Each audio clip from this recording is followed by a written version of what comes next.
Hello everyone, and I wanted to first of all welcome you all to Educational Psychology. My apologies that we have not gotten to meet in any of our any of our scheduled sessions for optional live classes, but not to fear. I will be sure to make up for the class we had to move and the one I have to miss today due to being ill. Again, my apologies. This flu just has had me with a high fever and not being really able to function very much. So I wanted to make a quick video for all of you just to give you an update on where we're at with the class and what's expected in the next week or so.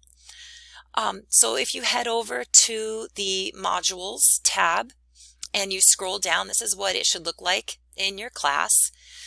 And you see we've already pretty much gone through weeks 1 and 2 with our introductions, the syllabus quiz, your week number 1 readings, and as well as the week number 1 and 2 questions that are due by the 26th, the end of the day on the 26th, which is tomorrow.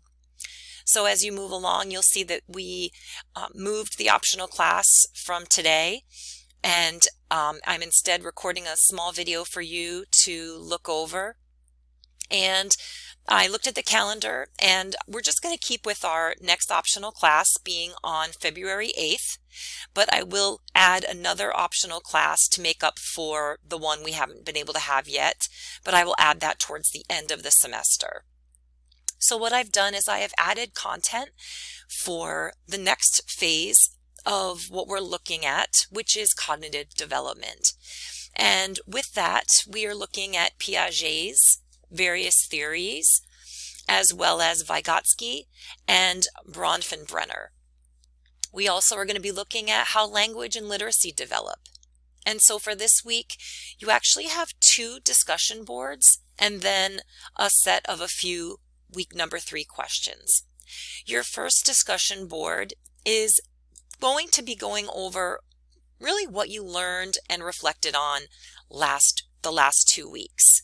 So if you've been in a class of mine previously, you maybe will have created a 1-page visual or infographic. And I'm asking you to pick at least 5 different qualities of an effective teacher that you think are the most important, and then putting those on an infographic page. And if you look up infographic on give it a Google search, you'll see what I'm talking about, with it being a set of pictures, charts, graphs, etc. Really a visualized set of information that helps portray an idea in a pleasingly visual way using imagery. And you're going to do that, make one and post it to the discussion board by the end of the day on January 31st, and then provide a professional critique that includes at least 1 question to one of your classmates. Now, please be sure to pick a classmate that doesn't have a question or a critique yet on their infographic. So that's the first thing that you will be doing. And then you're going to be doing the readings for this upcoming week, participating in the week number 3 discussion board. And you're not going to want to wait until the end to do this, because what I'm asking you to do is to choose one of the stages and conduct one of Piaget's tests with a child.